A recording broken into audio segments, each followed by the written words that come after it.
What is up, everybody? We are out here at Circa and Stadium Swim. That's right, we've talked about it all week, but it is beautiful, and you can see it right behind us. It is PHNX Suns. We are brought to you by Circa today. I am Espo, that's Flex, that's Saul, and gentlemen, we had some basketball and breakfast today as Team USA took on Australia in Abu Dhabi. It was a interesting game for the USA, but Devin Booker didn't start, but he sure as hell closed that game for USA. I mean, Devin has been really, really good in these two games. He's been methodical. He's been smart. He's been calculated. He's made the right play. He's made the right decision. He's had several hockey assists that, have led to nice, easy buckets. And I think just overall, Team USA is surprisingly been really good at just sharing the ball. Outside of a few instances here and there, I think everybody's been pretty solid. Devin Booker has just been very, very impressive, man. You can see why Team USA would trust somebody like him down the stretch of a game to be able to make the smart play and get a bucket whenever necessary.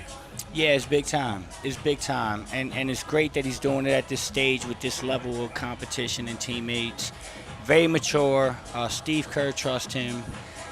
He just makes the right play all the times. And when you're playing in FIBA competition versus the world, and much different than the NBA, you just want guys that are going to go out there, make the right plays, and when given the opportunity, be a killer. And he showed a little bit of that today in both ways. Closed out the game for them, so good for Devin Booker. 16 points, 3 rebounds, 2 assists. Like you said, Saul, a handful of hockey assists where he was fantastic on that 7-7 from the free throw line. But what I love is he was vintage Devin Booker. Second half, he gets the call to start second half, takes over the first few minutes of that. End of the game, the last few minutes of the fourth quarter, he takes over there in terms of, he had that great assist to Haliburton, had the free throws to close it out, also had a jumper that helped kind of hold off Australia as well. But there's we talk about it all the time, but the international stage is going to see it yet again now. There's nothing overly flashy about what Devin Booker does, but he's surgical about it. He is a guy that gets to the spot, hits the shot, and does it even when he's got a guy's hand in his face. He had that unbelievable layup in the second half at the start of it that he made that had no business making. It was fantastic. Hit that shot when he got fouled and hit the floor. I love just watching the execution that Devin Booker has out there and the headiness that he has. He's so efficient. He's so methodical. Like, it's really cool when you start to see players get to that part of their career where they're not rattled and they just go about their process at a high level. Like, that's what I love to see, and Devin Booker has been doing that for several years now. And now with Team USA, you just feel like it's kind of accentuated it a little bit more because of the talent that is surrounding him at such a high level. The other thing I love is that this year, or this time around with the Olympics versus last time I felt like, he was one of those guys that was like 7, 8, 9, 10 kind of range in terms of productivity and playing time and contribution to the team. He played good, but he didn't get a ton of run in the last Olympics. This time, I feel like he's going to be a very important piece to them winning a gold medal. I feel like he's going to be, in that top 6 range. And I wouldn't be shocked if he was closing a lot of these games out with whoever else is going to be on the floor with him, because he's that important and he's that trustworthy, more importantly than anything else. I mean, in the last Olympics, he wasn't the focal point, but I mean, he started. He started on that gold medal team. So they trusted him to play defense, make the right plays. He wasn't putting the offensive output out. But, again, methodical, smart. This is why a lot of players around the NBA think about potentially playing with Devin Booker one day, because their games don't have to sacrifice their games when they play with Devin. He makes the game so easy. He's able to allow people to still play their game and kind of fit in wherever he needs to. And that's a unique skill, and that's a unique skill that a lot of superstars don't have, being able to get mine while still being a team guy and allowing everybody else to be who they are. So this is why Chris Paul, Kevin Durant, and Brad Beal, this is why guys want to come to Phoenix and play with Devin Booker, and this is a stage that shows you that. Well, yeah, Devin talked about how he didn't care if he had to do the little things. That's what he was there to do. He understands his role on Team USA, which is vastly different than his role in Phoenix. Let's be very clear about that. But it's funny that you mentioned that, because I do feel like the stuff that he's done in Phoenix, and because it's been obviously harder because you don't have as much talent around you in those instances, it kind of prepared him at a high level for this, because everything just looks so much easier right now because he knows the guys around him are super talented. He doesn't have to force anything. He just let the game come to him. And because of that, you're seeing his dynamic playmaking ability at a variety of different levels based on what he's had to experience playing for the Suns. Yeah. Sorry, I didn't mean to cut you off. Can we not lie, though? It hurts to watch him play with Tyrese Haliburton. When you look at that, you go, oh, yeah, that could have been Phoenix, too. Oh, man. That pass to the corner for the three, and I was just like, man, I don't even want to tweet this out right now. That was a play of the game, too. It was. That was the thing that really kind of stopped the Australia run and kept that game with the back-to-back Halley threes. Yeah, and in particular that great look that Book got him on that second one.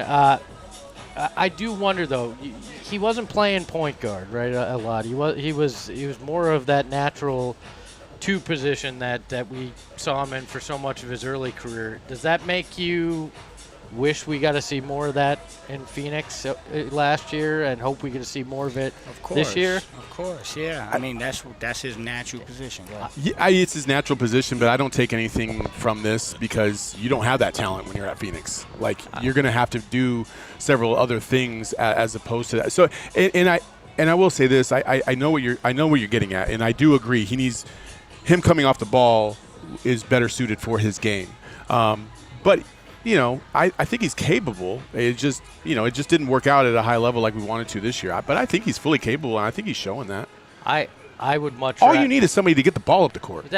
Stagger when they stagger the minutes. I want to see him with Monte Morris more than other guys. I think. Like I know it could help Brad too, but I think Book being able to just be Book and not have to worry about starting the offense, bringing the ball up, any of that stuff, and letting him just cook at times is what I need to see. I need to see that with Devin Booker because it's why he became who he was. I think it's more about balance. He can do both.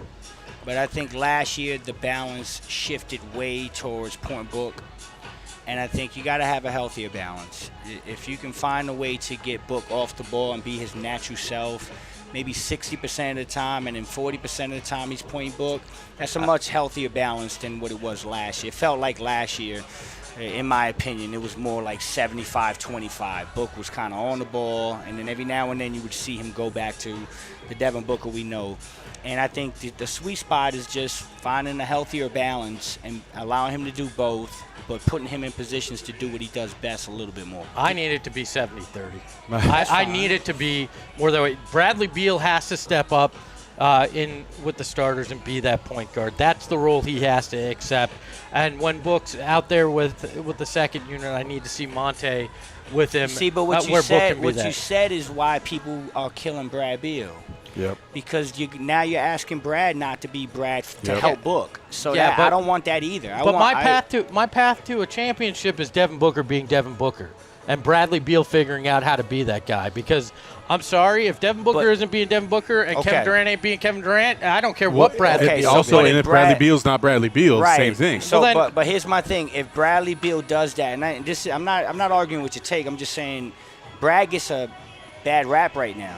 if Brad did that and Devin became Devin more, but Brad's numbers sacrificed, are we going to hear people say Brad Beal sucks? But, okay, but like, that's what we're going to hear. But does it matter if people online are saying Brad Beal sucks? If he's out there, he's averaging 16 and, say, 7 assists, and they're winning, what difference does it make if people are saying Bradley Beal sucks? Because you're winning, and Bradley Beal and the Suns, that should should be all that matters. Not can I put up 26 points like I did in Washington, because we saw what that was in Washington. It was crap. Yeah, but again, people are going to go and say 16 points a game, 7 assists, $52 million doesn't add up. That's what they're going to say. Well, and it's our job in this space, that people that cover the Suns all the time, to actually hammer that down and be able to articulate the fact that, hey, don't just look at Brad's numbers, look at the sacrifice. And, hey, by the way, look at how much better Devin is playing now that Brad is sacrificing. So that's the hard part. The hard part is getting people to understand that Brad is sacrificing the most. Look, I'm going to look right in the camera, and Suns, you can use this as your marketing slogan if you want. Fuck the narrative, win the title. That's the entire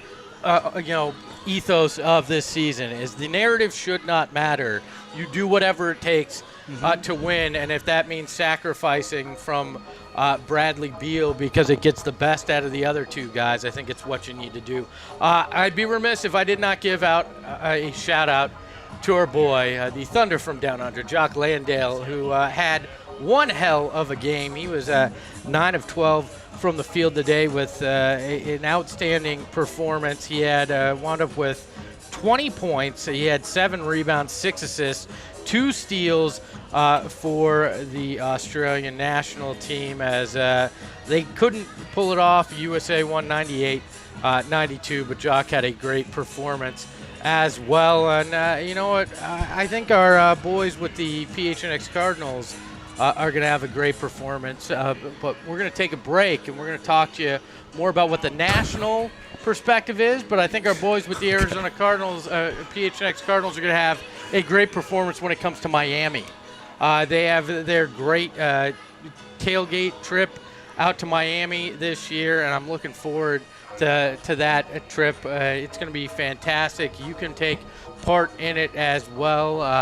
Saul, I know you're going to be part of that trip, and it's obvious you're trying to get that tan ready for Miami with the guns out today. How excited are you for the trip to Miami with the Cardinals? I mean, it's Miami.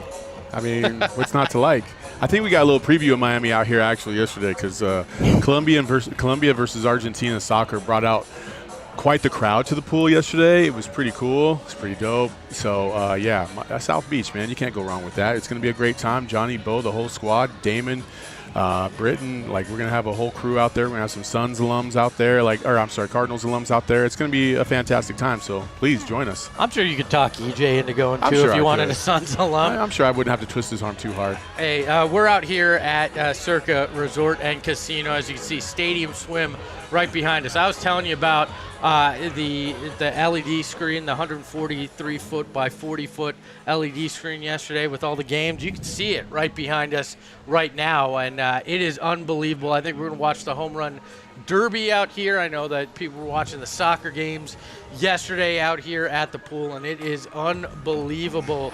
It's open 365 days a year, and as you know, back at home in Phoenix, you basically can swim that all that time. We can here out in Vegas as well. 6 pools, 2 spas, beautiful cabanas, which we're looking at right now. It is unbelievable, and the 2 swim-up bars are fantastic. But that's not all. Their casino is spectacular. 7,000 square foot casino with 2 levels, and we were out there at the blackjack tables last night and a little roulette, and it was fantastic for the whole ALLCITY family. So we highly recommend you come out here and experience Stadium Swim and watch your favorite teams at Circa Resorts and Casinos. And wireless bills are expensive, and they are. Before coming here, I switched to Mint Mobile and saved some cash because I knew I was going to be spending a lot out here in Vegas. And if I hadn't done that, I don't think I could have afforded some of the meals and things we've done, because right now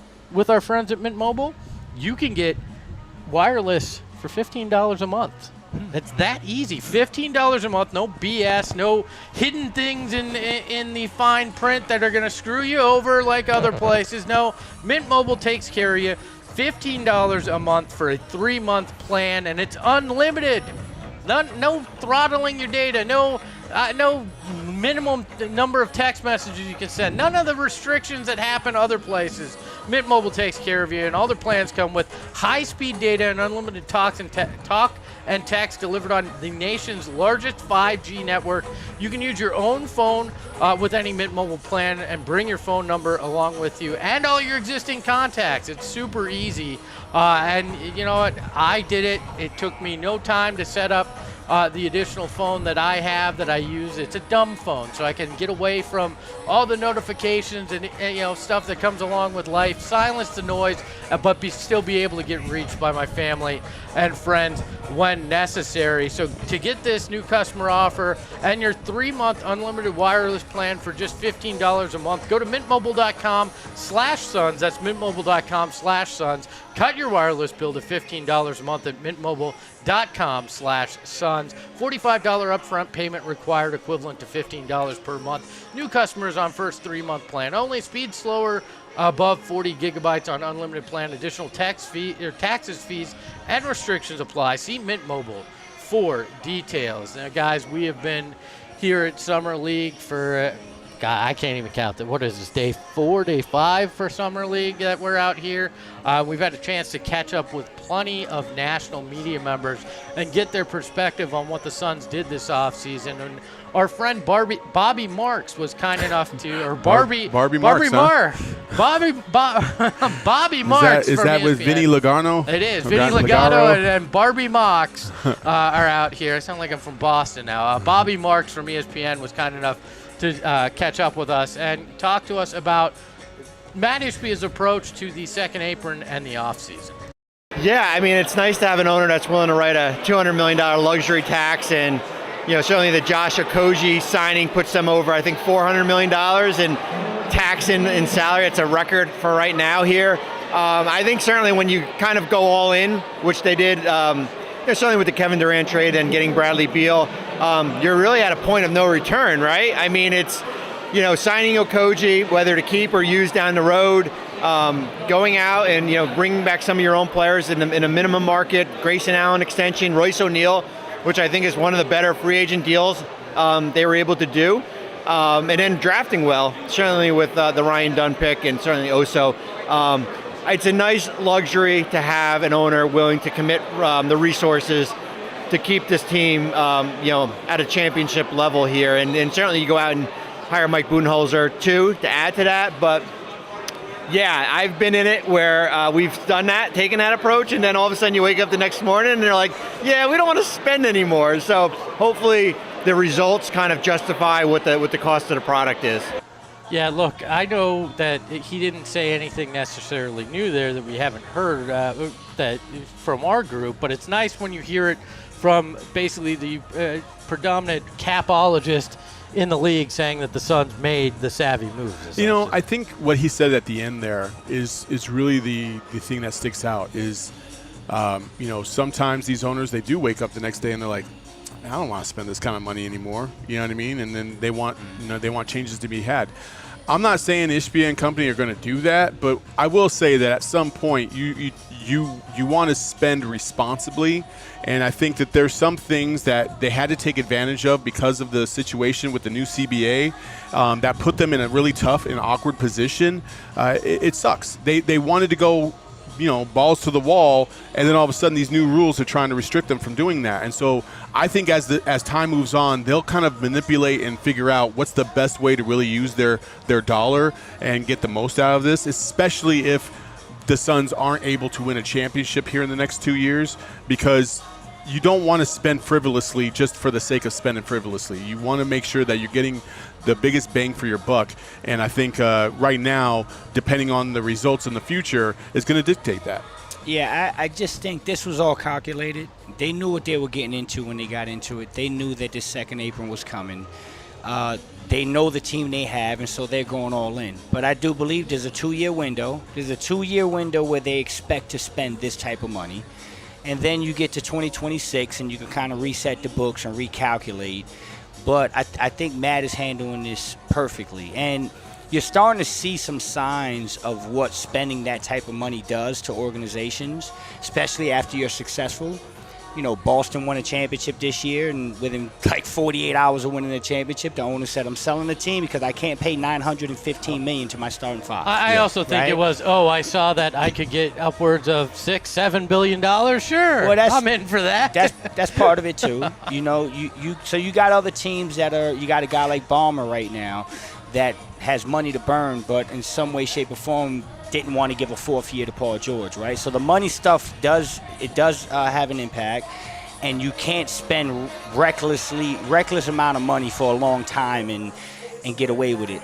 The good thing about what Matt is doing is I think Matt and the group that came in, they knew that they were going to have to do this for a short period of time, and we're in that short period. So as long as they capitalize in the next 2 years, it'll be all good, and if they don't, there'll be a reset button. The Clippers are exactly the kind of the picture of this, right? Yes. They had a team for about a 3 or 4 year period that they thought could win a title. They didn't come close, really. They got as close as they got was 2021, and then since then it's been first or second round or bust. And so I think that Ballmer looked at that and said, it's not worth the money that I'm spending to do this. We could probably get pretty close to these amount of wins without having to sacrifice another $75 million a year to a player. Yeah. So let's go ahead and move on from Paul George and see where we can go from here. Yeah, I think the Suns have strategic outs. I think they have contingency plans for all situations here, and I think you can see what those would be if things go sideways in the first 40 to 50 games. I mean, there's ways to make moves to potentially lessen that while still trying to figure out how to make the future brighter. And I think that's the way you got to do this, right? You got to understand each and every outcome that could potentially happen and how you work this situation to its fullest. And if you don't, you go out and you hire people that do, right? The cap guy. Matt Tellem, right? They went out there. They were like, okay, he's the best in the game. Let's get him in here so we can kind of figure out how we can manipulate the tax, the different rules in the league to try and take advantage of certain things. And you want those types of people in your organization. And that's why I feel like the Suns have gone about this smart. Like every move, while on the outside is like, why are you paying this much money for this player, has been a calculated move onto what would be best for this organization. And and make no bones about it, the Suns have limits too. They have limits into what they wanted to go to do. Like, they weren't going to pay Royce O'Neal like $20 million a year because somebody else was going to offer him X amount of dollars, right?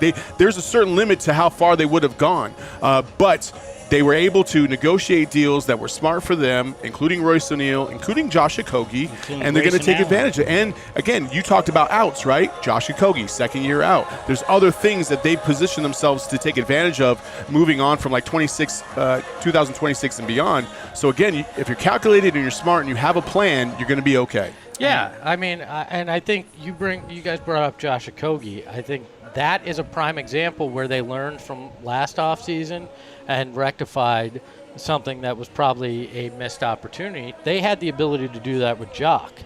They didn't, right? And they decided to go with a cheaper option in Drew Eubanks rather than overpay a little bit for a known commodity in Jock to potentially trade or whatever, or have him prove he could be the backup center. They didn't. It cost them last year, right?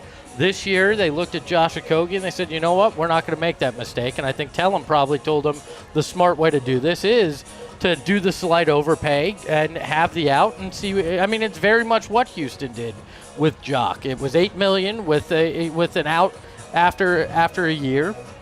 And I think it's really smart the way they approach it. And I am very interested to see how it goes. But Bobby Marks also talked a little bit about the guys that they signed this offseason and was a fan of that as well. Well, listen, Monty Morris was hurt last year in Detroit, and then certainly minutes kind of went up and down in Minnesota. But I think if they get the player that was in Washington, basically a 5-to-1 assist-to-turnover ratio, kind of like on a minimum, I mean, that's a really good value. Mason, I had this was a long time ago, in Brooklyn here.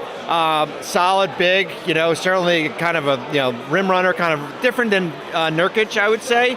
And then you bring back Damian, and then you bring back Bol, and certainly Okogie. I thought they've had a nice. Listen, we get caught up in the transaction game where whether it be Philadelphia or New York, these teams that go out and make these high splashes, and every team wants that. I live in Florida. My Miami Heat fans want the team turned over, and it's just not possible. So you're kind of dealt with whatever restrictions you have, but you add 2 really good players in a draft, and then you kind of find complementary players to your core guys. Yeah, I mean, and that's the reality of it. I know we still hear Suns, well, they haven't done enough this offseason. Well, they played within the rules. They did what they could, and to Bobby's point, I think they did the best with it. Yeah. I mean, what else did you want them to do? They were limited. And you have to acknowledge that before you start to say that they had a terrible offseason. You just weren't going to be able to pull another rabbit out of the hat. Like, I feel like to some degree getting Kevin Durant and Bradley Beal kind of fooled the fan base a little bit into thinking that anything is really possible at any given moment and that they were going to be able to maybe flip Brad Beal for, some superstar out there, but that just was not realistic. That wasn't living in reality. What the Suns were limited with in terms of contracts, it was a real thing. And so they took advantage of every opportunity they could. They acquired pieces that they thought were going to be consistent enough to get them to a further in the playoffs, and you got to live with the results. Well, yeah. I'm just going to say, when you look at the bench, Flex, compared to last year, I mean, Monte Morris instead of Jordan Goodwin or Eric Gordon, you've got Mason Plumlee rather than Drew Eubanks. Then you look at the KBDs, the Yuta Watanabes. You've got Dunn and Oso there as well. You kept Josh Okogie. I mean, you now add Royce O'Neal or Grayson Allen to that bench, whichever way they go with starters. I don't know how anybody can argue that they didn't get better on that second Be year, careful, right? Flex. It's a trap. I set it up so he argues. We said all this about these guys last year, so I'm cautiously proceeding with optimism, but I'm not going to make any declarations that they're just better. Come on, they have a track record, right, Flex? That's the difference here. You had a hope and a prayer with a lot of guys you signed last year. You've got some proven with at least with Monte Morris and Mason Plumlee. Yeah, no, I think some of the best moves that the Suns have done lately are moves no one knows about. Scouting department, player evaluation. You go out there, you get Mason Plumlee, you get Monte Morris. You actually do a good job of bringing in a Ryan Dunn and a Oso Ighodaro. So those are ways to kind of counteract what you're doing with the cap and with the money, because you're looking at guys that can grow on rookie contracts. And so I know the Suns made changes this year. They brought in different evaluators, again, in the scouting department and the internal NBA scouting department. And they got more mature. They got more mature, more experienced guys that have a track record. You're not kind of rolling the dice and hoping, does KBD find it? Does Yuta find it? Does Jordan Goodwin find it? Does this guy, Chimezie Metu find it? Those were really gambles. We're in Vegas. We out here gambling. Those were real gambles. These were more calculated, what they did this year. So I think they learned from last year, and I think we'll have a better product because of it. I feel like today's show is like the infomercial when they go, don't take our word for it, and then they cut to somebody with a testimonial about it. Well, we've got Michael Scotto from Hoops Hype, and he talked about the Suns bringing back their own guys this offseason. Well, I think certainly for Phoenix getting back Bol. I've always liked Bol. I think he's a really good talent. It's just about harnessing it. Damian Lee, really good shooter. And when you can get a guy that can shoot around 40% on a minimum deal, that's a win. But I think you touched on also Royce O'Neal. Royce is a guy, and I had him in Brooklyn with the Nets. So Royce is a guy that can fill multiple roles as a wing guy. He can play a little bit of small ball forward if you need him. And a guy that is a really good locker room guy. For the value they got, to have him under a mid-level exception territory, I thought it was a fair deal. I think maybe someone that if it would be 3 years instead of 4. But, that's the only thing that maybe was a little bit of a surprise. But Royce O'Neal and Kevin Durant in particular, good friends, and certainly that chemistry is going to be needed as Phoenix tries to take that next step this year for sure. Yeah, I mean, we were talking about bench. We didn't even talk about the Bol factor. We briefly mentioned, Royce O'Neal being part of that. But I think the Bol re-signing could wind up being the most underrated move of the offseason. I'm going to go. I said I wasn't going to make any declarations, but here I'll make a declaration. That was the most important part of this offseason, in my opinion, was bringing back Bol, because I truly believe Bol is on the cusp of being a bona fide contributor on this team more consistently. I think he's going to fit way better in Bud's system. He's going to have more freedom to do a variety of different things. And more importantly than anything else, I think he finally gained some confidence because of that consistency that he was able to show last year and the level by which he was able to show it. I just think it wasn't a fluke. Like, he was kind of a gimmicky kind of player in terms of like notoriety and fanfare and stuff like that, but I legitimately was impressed by his level of productivity last year. I thought he should have played a lot more than he did. He's got some weaknesses on the defensive side for sure, but I think his offensive game is undeniable, and I think he can contribute at a higher level. So I'm really excited to see what he's going to be able to contribute to this team. We talked about the bench unit. He's one guy we don't really mention much about that bench unit, because if he plays at a high level, that whole bench unit is a completely different animal, especially if Grayson is coming off the bench with him as well, and Monte Morris. Now you got 3 bona fide scorers, and you got to be excited about that. Yeah, Bo's the wild card. He really is the wild card of this team. And I'm happy for Bo because we saw Drew Eubanks get 2 years, $10 million. With the year he had, he got more money. Which is insane. Yeah, so I know for a fact Bo could have got more money. He could. But he was mature. He sat back and he saw exactly what we're saying. This is an opportunity where I can grow. I can grow with people that I admire. He's working with KD. That's important all summer, getting that work. I thought he was fantastic. I thought he was a guy that really brought the juice last year. Every time he checked in, the fans and the crowd went crazy. He brought an energy that no one else on that team can bring, and that itself is a skill set. So his ability to do freakish unicorn stuff at that size offensively, now you add that with better coaching, better continuity, a little bit more maturity and experience across the board, and he could be the wild card. He could be the guy that we look back down the road and say, man, that was probably the best thing they did this offseason. Yeah, I think Kevin Durant helped start to unlock him last year, and I think Mike Budenholzer will finish the job this year and put him in positions to succeed. And I really think he could wind up being, which this is a far cry from where I was last offseason, the beginning of the season. I do agree with you, Saul. I think he could wind up being a very important part of what they're doing with that second unit, and God forbid any injuries hit at any point, he could help you offensively in multiple ways. So I'm excited to see what he does there. But Michael Scotto also weighed in on Monte Morris and Mason Plumlee. Yeah, I thought the Monte Morris deal was a little interesting because Phoenix had been aggressively pursuing Kyle Lowry, and you as well touched on it in your reporting as well. And I thought Kyle would have been an interesting fit for them, but once Philadelphia, made their moves and got Paul George, for him to stay close to home and have maybe a little bit of a clearer path to championship contention in the East, that played in Kyle Lowry's return to Philly there. But Mason Plumlee, a guy that another former net that I had previously in my turf, but a guy that low maintenance, can fill up a box score in a variety of ways, moving the ball, maybe sometimes on a hockey assist, but a good value for him. And he also, some ties from Brooklyn that I think could have played into that.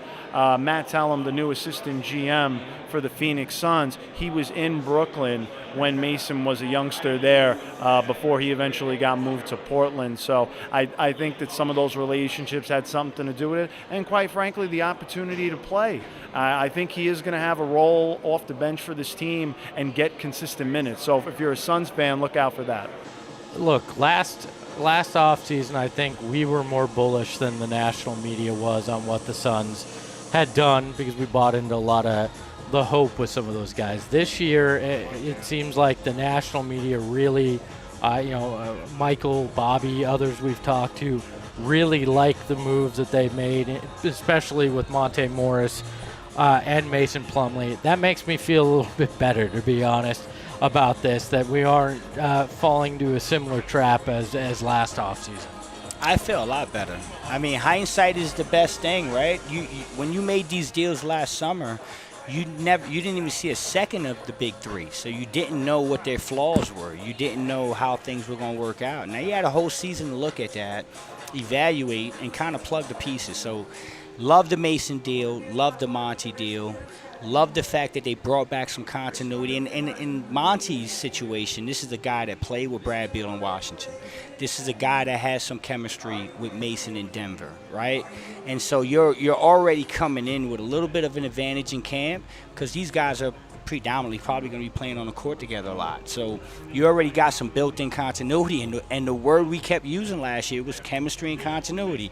So they kind of got ahead of it this summer. They said, you know what, no more gambling, no more hoping for the best. Let's get guys that we know can work with each other, plug the holes, and with better coaching, I'm really optimistic that this team can add 5 to 7 more wins from the 49 that they won. Which is interesting because I saw some early lines at 46.5 is where they have the Suns win total at. So that's interesting that you say that. So do you feel better with the national media looking at this offseason as a success, at least from Plumlee and Morris? I think they got better.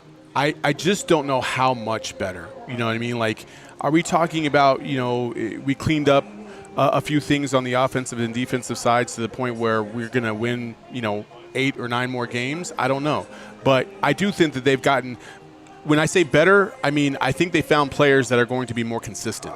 And that's the thing that they really struggled with last year. And if that is the case, then yes, they will be inherently better than they were last year. Because again, game after game, we didn't know what Eric Gordon was going to do. We didn't know what Drew Eubanks was going to do. We didn't know what anybody was going to do. It felt like that we got in the offseason. That's why they revamped that roster halfway through the year. So if these guys come in and they can be a little more consistent, then yeah, I think it's absolutely a win. I will also say, you guys made the Monte Morris point. I wonder if Bradley Beal will be part of that initial second unit, rotation with Monte Morris because of that familiarity. Sure. I wonder if him being out there is going to make him feel a little bit more comfortable and not as frenetic as it felt like at times last year trying to find himself. Yeah, I mean, I know I said early in the show that I want Book to be able to be Book, but there are opportunities for Beal to be Beal too with Monte Morris, and I think that's important. As much as I want him to focus on being that point guard, I think there will be opportunities for him to be in that comfortable spot with a Monte Morris too, and that is an underrated part of what they did with the offseason. And I'm not afraid to make declarations. I think everybody on this program knows. Unlike you saying you're not, I stick with they're going to win 55 to 60 games in this regular season. Oh, yeah? You look at Mike Budenholzer's track record. You look at the talent. You look at what they fortified, which were the issues that they had last year that cost them some games late in those games with fourth quarter collapses and kept them out of being able to be in other games that they should have won as well. I think this team has done enough to make themselves a very, very good regular season team, and then we're going to have to find out what they're made of in the playoffs again. Obviously, that's going to be the biggest question mark, but I don't think there's any question in my mind that this team is going to be much better in the regular season. All right, so on that point, last year, these were the topics of conversation. Coaching, Frank Vogel, what is he doing? What substitutions, patterns, rotations, in-game decisions, right? Okay, you bring in Bud. I'm going to be very humble here. I'm going to keep it as low as I can. 2 wins. Coaching gives me 2 more wins. Can you get behind that? Yeah. Coaching gives me 2 more wins. Okay. So 51. Are we turnovers? We were one of the worst teams in the league at turnovers, right? Okay, you bring in a guy that is probably the best guy in the NBA assist to turnover ratio, coming off your bench now, controlling the ball, right? Plus familiarity with each other. Plus familiarity with 2 guys you just brought in. Does that clean up 2 games? I think so. Defense. 53. Defense, right? Did you get better defensively? You potentially got the best defensive player in the draft this year, point of attack, and brought back your best defender at the guard position in Josh Okogie. And you have Royce O'Neal for a full season as well. Yeah. Got Royce for a full season. So does that add a couple wins? Now we're at 6. I mean, these are simple, or this is being very modest. And that's at least 55, like I said. And that's at least 55. And I think Coach Bud, we didn't. The last thing I want to pounce on is how many post game shows did we sit here and say, or pregame, Suns shoot 43s, they win. Then you do the 33s. No, we were saying 40. Yeah. I thought it was 30. No, it was 40. Yeah. It was 35 to 40. Their record was like, I forget. They did that like what, 5 times all year? Right, but they were like, I think they did it 7 times, and they were like 6-1 when they did it. But either way, like you want to take 43s, even 30 was. I mean, how many post game shows will we sitting here and we're like 21? Yeah. 22? Always below 30. Oh, it was crazy. Always below 30. Well, we got a coach now that believes in shooting the 3 ball, so he's going to emphasize it, right? Yep. You got Monty Morris, who shoots 40%. You brought back Damian Lee, who led the league in three-point shooting the year before. You got Grayson Allen, who had a fantastic three-point shooting year. You got Royce O'Neal, who's going to shoot the ball. Of course, the big 3 is going to shoot the ball. So Bo, I think, is going to be the stretch big that Bud loves to use. So I think that's another 2 games. So, I'm looking at it and I'm saying I don't think they're worse than the 49. I think there's potential to add another 5 to 7 wins. And if you did that, you're best in the conference this year. So they're not as far as people think, and I think they did a good job of plugging the holes. Again, I'm not trying to be the pessimist to your optimist, but that's also, not taking into consideration the other teams that have also improved. You know what I'm saying? Like, you look at OKC, they added to their squad in the offseason, and they got a little bit better, and around the league. But then there's other teams that didn't do so much. Like, right? Denver lost KCP, which is a huge blow for them. That's Clippers big. Lost PG. They're relying on Julian Strawther to try and make up the ground for that, or Christian Braun. So there's a little bit of a balance there. So there's never, obviously there's never automatic, dubs in this game, because you never know what's going to happen. But you got to feel good and more confident about what the Suns did this offseason heading into this season, because it feels a little bit more grounded. It feels a little bit more certain than it did last year. Maybe. Well, we didn't bring up injuries either. If they have a cleaner bill of health this year too, that has a major impact as well. I want to give a shout out to Leo, Ted, Amelia, Vincent, Eric, Austin, and others in the chat for joining us today. Wanted to also bring up James Johnson's super chat.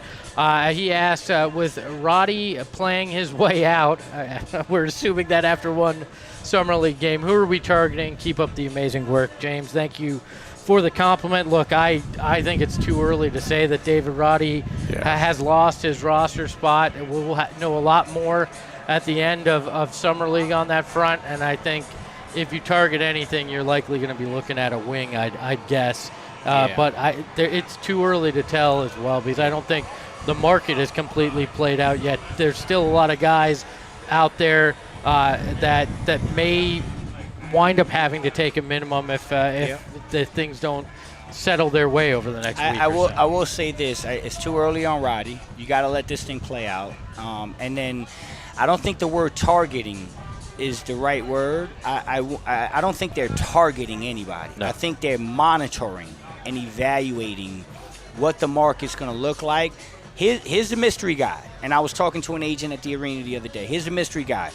Tyus Jones hasn't found a home yet. That's true. Right? Money's running out. This is a guy who's an NBA starting point guard, but he hasn't found a home yet, and this is the market playing itself out. So the Suns might just be patiently sitting back, monitoring the market, and saying which one of these guys is going to slip through the crack and actually, miscalculate this offseason. And if that's the case, can we get rid of a Roddy and bring that guy in? So I don't even think it's positional based. I think they're looking at which of these players, the best player available, misses out on this free agency and could potentially come in. Chetty Osmond as well. There's a handful of guys out there that may do that. Look, we've already talked about one goofy white big man that I used to love here in Phoenix. We're going to talk to another one after this break. Our friends at BetterHelp are here right now to help you out. Look, I take mental health very seriously, as I know everybody sitting at this table does, and therapy has been an important part of my journey in life, whether it's in person or online. I have been a big proponent of it for a very long time, and if you're struggling with anything, even if it's just feeling a little down, you should find some help, and our friends at BetterHelp are willing to do that with you. It's a common misconception about relationships that they have to be easy to be right, and I can tell you that's not the case, right? And my wife has to deal with me. There's nothing easy about that, right? And sometimes you need to work on some things, and I'm willing to admit that. But the best relationships happen to be when both people put in the work and make them great. And there's nothing that says you can't put in the work on yourself. And therapy can be a place to work through the challenges you face in all of your relationships, whether with friends, at work. Saul knows that I've had to work on myself to make our relationship better, and with your significant other, or really anybody else in your life. So, highly recommend it. Just fill out a brief questionnaire to get matched with a licensed therapist, and switch therapists whenever you want at any time with no additional charge. I know sometimes that can be scary. Can I find the right person I want to talk to that can help me with my problems? Well, there's nothing to be scared about when it comes to BetterHelp. So become your own soulmate, whether you're looking for one or not. Visit BetterHelp.com/PHNX today to get 10% off your first month. That's BetterHelp, HELP.com/PHNX. And look, our friends, at Desert Financial Credit Union, we got a fantastic relationship with them. We don't have to put any work in on that because they put in the work from a financial perspective, and they have for 84 years in the Valley. As I say often, they want to help you make your financial dreams come true. You want to be a business owner, they got you with small business loans. You want to invest for your future or your child's future, they got you with great investment options. You looking to get in that first-time home or your dream home, they'll take care of you with mortgages. But that's not all. They want to take care of the community. They are fantastic. So join a credit union that's committed to giving back to the community in Arizona and sharing success with its members. And they got a special deal just for you because you watch us. They're going to take care of you with $200 in bonuses when you open a free checking account online. So all you got to do is get started by visiting desertfinancial.com/$200 and start today with them. Guys, I'm going to ask, we haven't talked a lot about our Vegas experience. Could you use $200 right now based on your time at the tables? Yeah.